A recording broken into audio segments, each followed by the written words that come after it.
about to leave. Already packing, come with me. I'm not really. Hello friends and enemies. I bought another mystery box, but this time it's paranormal. So like last time, it came in a delightful trash bag. I pulled out the bubble wrap already so that I could just show you. It comes nicely wrapped, well packaged. Let's get to it.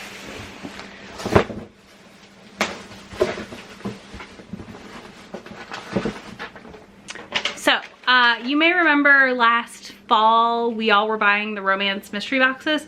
Well, the same store, 7th Avenue, Books on 7th Ave, has an eBay shop where they're selling mystery boxes for different genres, one of which is paranormal, and I have been in a paranormal mood like a lot of other people lately, I feel like. So here we are. I bought a paranormal mystery box for shits and giggles, basically. So first things first, I'm just gonna grab stacks and we're gonna go through what I got. First of all, I got Sherilyn Kenyon's Seize the Nights. I think I've read this one.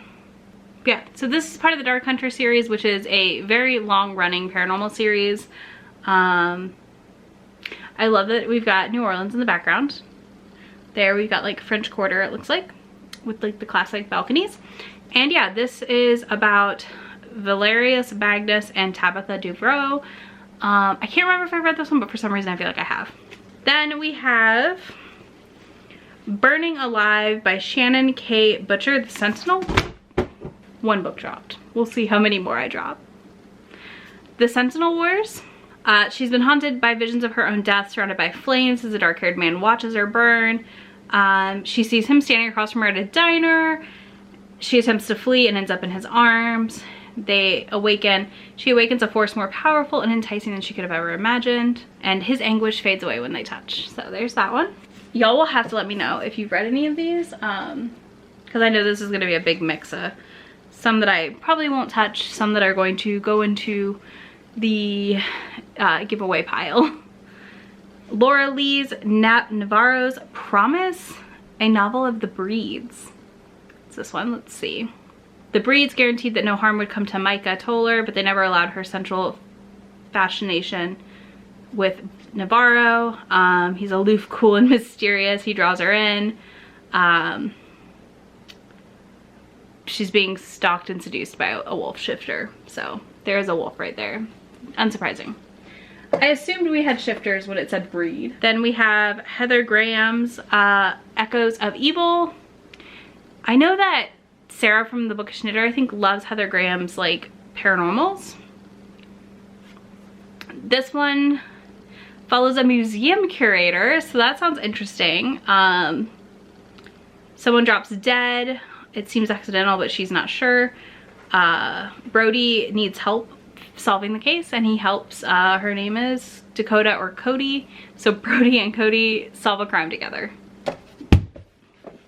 Two books have fallen. Oh, this is going in the trash. Not really, but oh, this is a UK edition. This is Charlene Harris's Club Dead, which is part of the Suki Stackhouse mystery, no, yes? Whatever the F. This is Suki's books. You know, Suki. I don't remember what one in the series this is. Okay, yeah, I've read this. It's fine. I've discussed my issues with where Suki Stackhouse went. These boots were made for stomping. Y'all, those are straight up stripper heels, which there is no shame in, but I don't know whose ass you're kicking in those. I would be falling over.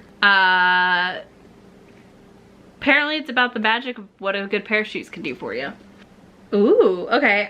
This is Private Demon by Lynn Veal? I don't know. Gemma is an antiquities expert. She moonlights as a police forensic consultant. Thierry Durand is a tormented body and soul, or was tormented body and soul, by his people's greatest enemies and by his wife's betrayal. His only hope for healing lies in Jenna's heart. Gemma's heart, not Jenna. Night after night, he slips into her dreams. Interesting. This cover feels a very like 90s, late 90s. Victoria Thompson's Wings of Morning. No step back so far, y'all. This involves a Texas plantation, so that's great. It's not a safe haven, and the man who appears to help her is not who she believes him to be. Voodoo magic fills the air, and she will give herself to him in a night of unforgivable passion. Interesting. I have a feeling I won't read this one. Next we have Trudy Thompson's Prisoner of Passion. Love in Another Time and Place. Look at that. This is the last of her line. Thea possesses a strange, inexplicable power. Her frozen land's facing annihilation, and she had to trick the blonde giant into risking a daring ruse that endangered her heart as much as her life. The Sun King is a leader of a tropical borderland. Galen was more than willing to pose as a nameless stranger until he could escape his icy imprisonment. Then Thea's love captures him. Okay. This sounds very interesting. I'm curious. Did forget to specify paranormal only, so I know that I'm getting some like more fantasy edging paranormal issue stuff potentially, so that's fine though. This is a Kristen Feehan's Dark Demon. Oh, it has a step back, y'all. Yes, look at that. Oh wow. Oh, I love that. I'm gonna use that on a step back Saturday for sure. So for as long as she can remember, Natalie has been fighting demons, first in childhood nightmares, then later immortal creatures, including her own twin brother. So yeah, basically she's a Carpathian / vampire murderer. Verkanov doesn't think he'd be surprised anymore until he faces a woman who rivals him as a vampire hunter. And yeah, I guess it's their romance. This cover is fun though. Next we have Phantom Pleasures by Julie Leto. This is another shiny.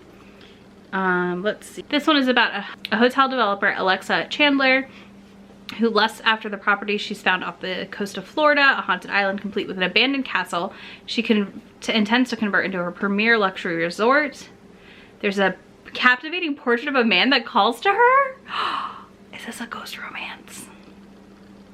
Oh my god, y'all, this is a ghost romance. I think this is a ghost romance. Okay, hold on. Centuries ago, Damon Forsyth charged into a mysterious G-word slur Romani enclave on a desperate mission, but was trapped inside a cursed painting by his mortal enemy. She releases him from the painting, but he remains bound to the castle, and he has to use her to break the final barrier. Oh my gosh. Yes! I think this is basically a ghost romance, y'all. Daughter of the Spellcaster by Maggie Shane. I'm excited. Okay, so I've said before, I'm looking for witch romances. I've got some I've already read, but I just am always on the hunt for more. So this is Lena Dunkirk is a practicing witch, Ryan McNally, a wealthy playboy. Logic says mismatch, yet from the first time they share a passion that defies reason.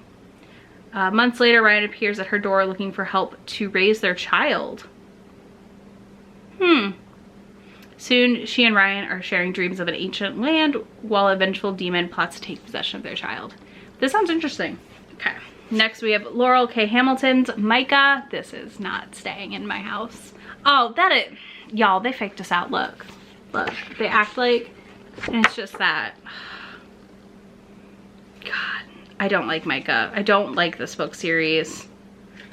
Ugh. I hate that I got this.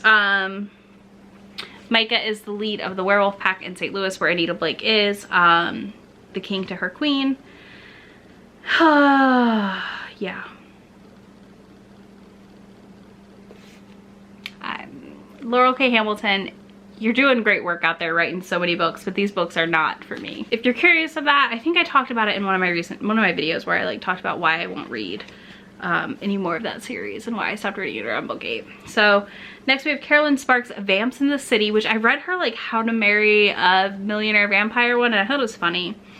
Darcy Newhart thought it was a stroke of genius, the first ever reality TV show where mortals vie with vampires for the title of sexiest man on earth. She accidentally got a vampire slayer on the show, and he's trying to attack her, and he is falling in love with her, the producer of the show. So interesting. I don't know, we'll see. Oh my god, this cover, I accidentally looked. Sins of the Demon by Diana Rowland. Tentacles? Tentacles on a traditional book? Okay, tell me more. Oh, this is another Louisiana. I swear Paranormal is always in Louisiana, y'all. And I get it. It is a good like atmosphere. So she's learned, Kara Gillian learned something about other members of her FBI task force. She's continuing to hone her skills as a demon summoner, and she's starting to wonder if there's a little too much demon in her world. She's like a demon for a roommate. The demonic lord is deeply interested in her for reasons she can't fathom. So I don't think this is the first book, unfortunately, in this series. So this is supposed to be police procedural urban fantasy, and you know what? I might have to find out. Tentacles got me. I was like, whoa, what?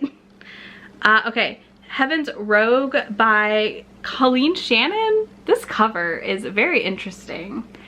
This is about a statue that awakens and she bones him, is my guess. This is a little anthology, Dogs and Goddesses. Dangerous Men, Dark Powers, Dog Biscuits, they have it all. So apparently ancient goddesses invade a small town in Ohio, and mayhem.